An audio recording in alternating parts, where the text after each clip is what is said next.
Não, tem que levar em consideração um fato histórico também, certo? Entendeu? Eu estudei lá e fiz muita pesquisa. Portugal é um país pobre. O brasileiro tem que compreender que Portugal é um país pobre. É um país pequeno e pobre. Eu tive a oportunidade de, durante 2 anos e 4 meses, conhecer Portugal inteiro. Porque eu tive a felicidade de conhecer lá. Logo que eu cheguei, meu irmão me apresentou a um brasileiro, Jorge Calô. Ele é carioca, entendeu?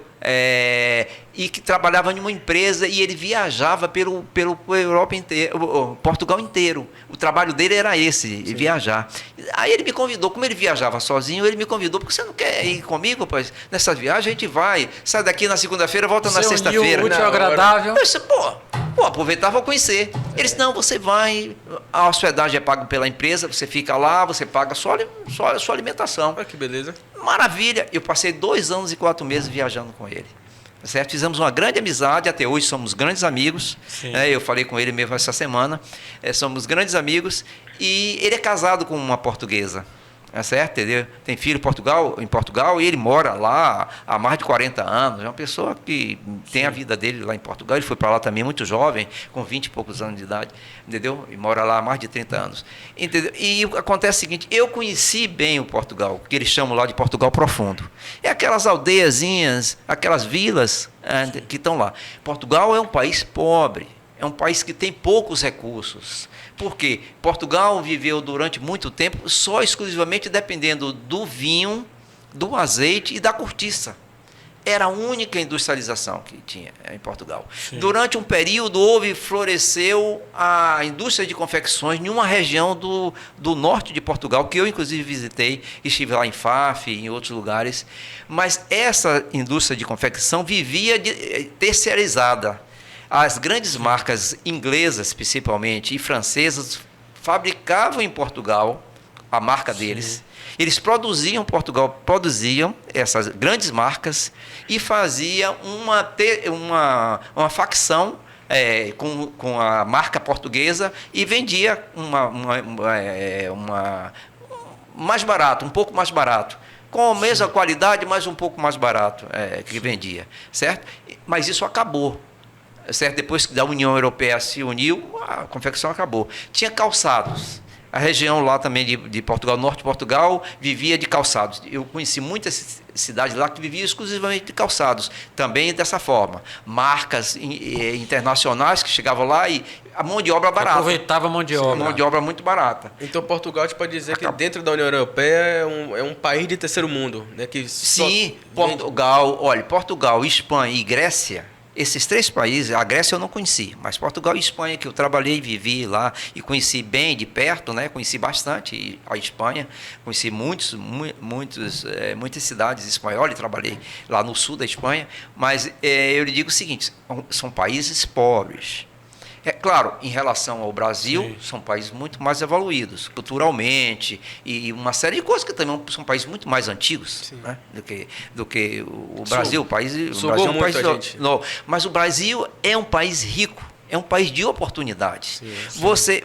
Você conversa, como eu conversava com muitos estudantes lá, a perspectiva de um estudante universitário lá, isso aqui entristece lá.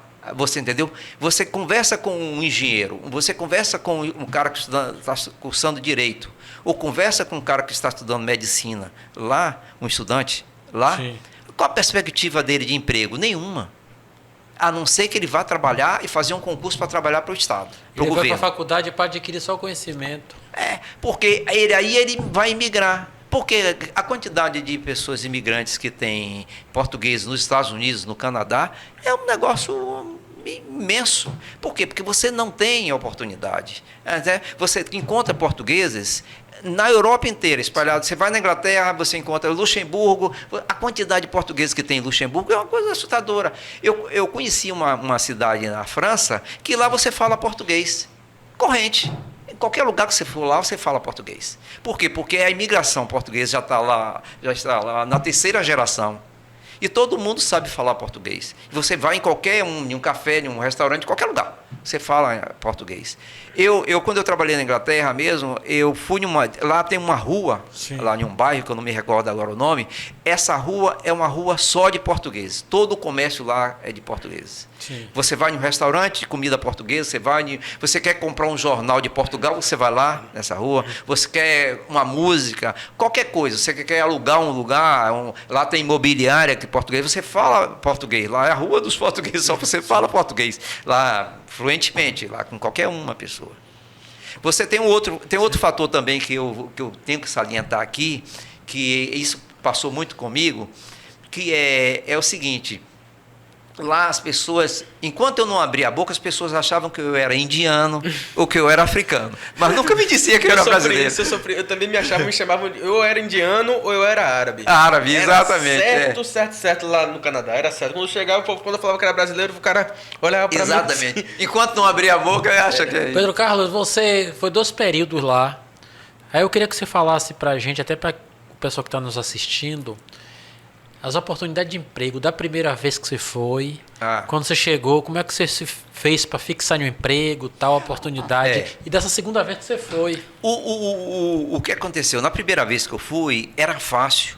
Qualquer brasileiro chegar lá, mesmo sem visto de trabalho e tal, conseguir trabalho e conseguir conseguir um emprego. Mesmo um subemprego, lá que é muito comum, né? Sim. O subemprego, principalmente no verão e tal. O que eu digo subemprego é o cara trabalhar de garçom ou na cozinha, entendeu? Lavando prato, uma coisa dessa assim, é muito comum lá. Que é muito comum quem sai daqui Eu passei por essa... Fazer faxina. Passei por isso. Eu trabalhei lavando prato e tal, comum. E a gente vê até pessoas aqui que, vamos supor, que se julga aqui, que aqui no Brasil tem muito essa casta de rico, pobre e tal, que se julga rico. Lá não tem essa distinção. Lá você chega lá, você não tem essa prato. distinção. Sim. Eu trabalhava lá e do meu lado era um filho de um senador da República. Não, o engenheiro... Aqui no Brasil, trabalhava comigo lavando prato. Eu conheci lá Mas você foi fazer intercâmbio. Fiz intercâmbio, mas eu tô falando assim que quem trabalhou comigo, o pai dele aqui no Brasil era senador da República do estado de Goiás. E ele trabalhava lá comigo lavando prato.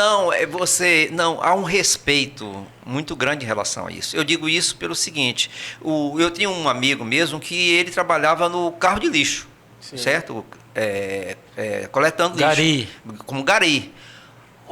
Dentro da escala, ele era funcionário público, certo? É funcionário, eu acredito que ele esteja vivo. É funcionário público. Mas acontece que o salário dele era superior ao meu salário, que eu era gerente de uma empresa. Sim. Gerente de uma empresa. Era uma pequena empresa, mas era uma empresa. Eu tinha um cargo de gerência e ele ganhava mais que eu, quer dizer, somando as horas extras que ele fazia e tal. Porque você tem salubridade, você tem uma série de vantagens, você tem trabalho noturno, tem uma série de coisas. Entendeu? Então, na realidade, há um respeito em relação ao seu trabalho, você entendeu? Independente da posição que você está, entendeu? E essa pessoa que é meu amigo, ele é uma pessoa esclarecida, uma pessoa de formação, tinha curso universitário, mas ele optou isso exatamente pelo ganho. Pedro Carlos, quando eu te pergunto isso, a questão de oportunidade de trabalho, é porque no Brasil aqui o jovem, eu estou falando jovem, mas pode ser qualquer pessoa, ele tem aquele desejo de sair do país, que ele acha que aqui o Brasil não tem oportunidades, não é? Exato. Ele acha que quando chegar lá vai ter emprego, o dinheiro vai ser bom, vai juntar dinheiro, tal. Ele tem toda essa sombra. Essa ilusão, realmente. Essa ilusão. É vendida essa ilusão, inclusive através de outros brasileiros que estão lá em Portugal fazendo lives e fazendo... Você vai no YouTube, você vê muitos brasileiros lá vendendo serviços e vendendo facilidades. Sim. Mero engano.